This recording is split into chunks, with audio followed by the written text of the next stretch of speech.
Hi అందరికీ, welcome to simple recipes by Suvarna. చూస్తున్నారు కదా మష్రూమ్స్. ఈరోజు మష్రూమ్స్ కర్రీ చేసుకుందాం. మష్రూమ్స్ క్లీన్ చేయడానికి బియ్య పిండి అన్న మైదా పిండి అన్న దాని మీద డస్ట్ చేసుకుని ఇలా రబ్ చేసుకోవాలండి.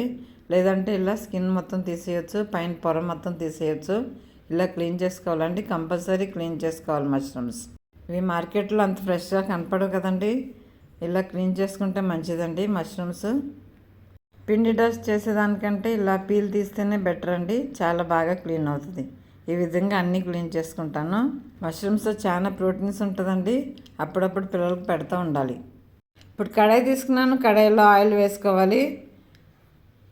నా ఛానల్ ఫస్ట్ టైం ఎవరైతే చూస్తున్నారో సబ్స్క్రైబ్ చేసుకోండి. ఆల్రెడీ సబ్స్క్రైబ్ చేసుకున్న లైక్ చేయండి, షేర్ చేయండి, ఇంకా కామెంట్ చేయండి. సబ్స్క్రైబ్ చేసుకున్నారా మీరు? ఇప్పుడు ఆయిల్లో గ్రైండ్ చేసిన ఆనియన్స్ వేస్తాను. ఆనియన్స్ మరి మెత్తగా గ్రైండ్ చేయదు, కొంచెం కచ్చపచ్చగానే ఉండాలి.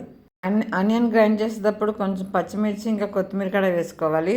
ఎందుకంటే ఆనియన్ ఫ్రై అయిందండి. ఇప్పుడు దీనిలో అల్లం వెల్లుల్లి పేస్ట్ వేసుకుంటున్నాను. అల్లం వెల్లుల్లి పేస్ట్ ఇంకా టమాటో ప్యూరీ కూడా వేసాను. టమాటో ప్యూరీ చేసి వేస్తే గ్రేవీ వస్తుందండి. ఇలా ప్యూరీ లాగా చేసుకుని ఫ్రై చేసుకోవాలి. మష్రూమ్స్లో ఇంకా చాలా వెరైటీస్ చేస్తారండి. అన్నిట్లో మష్రూమ్స్ వాడుకుంటారు. కొందరు మష్రూమ్స్ తినంటారండి, కానీ ఇది చాలా ప్రోటీన్ రిచ్ ఫుడ్ అండి. దీనిలోనే సాల్ట్ వేసుకోవాలి.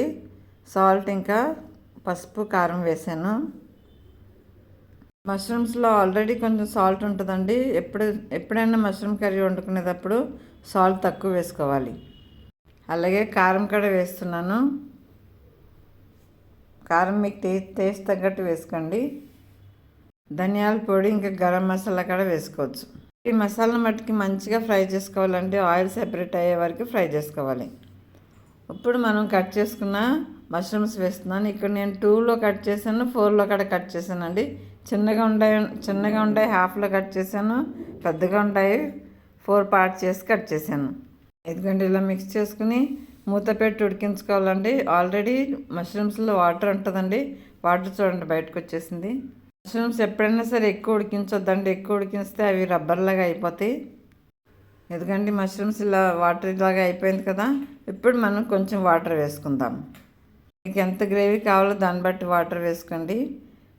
మరీ ఎక్కువ వేస్తే కూడా వాటర్ ఎక్కువైపోతుంది. ఎందుకంటే మష్రూమ్స్లో నుంచి కూడా వాటర్ వస్తుంది ఇంకా. ఎందుకంటే ఇలా వేసుకుని మిక్స్ చేసుకుని గరం మసాలా వేసుకుంటే రెడీ అయిపోతుందండి మన కర్రీ. చాలా టేస్టీగా ఉంటుందండి ఈ కర్రీ. చాలా సింపుల్గానే చేసాను నేను. ఇది మటన్ కర్రీ టేస్ట్ లాగా ఉంటుంది. ఇప్పుడు దీనిలో మీకు కావాలంటే కొబ్బరి కూడా వేసుకోవచ్చు. చాలా సూపర్గా టేస్టీగా ప్రిపేర్ అయిపోతుంది మన కర్రీ. నచ్చిందా మీకు? నచ్చితే లైక్ చేయండి, షేర్ చేయండి, కామెంట్ చేయండి. Thank you for watching. Please subscribe.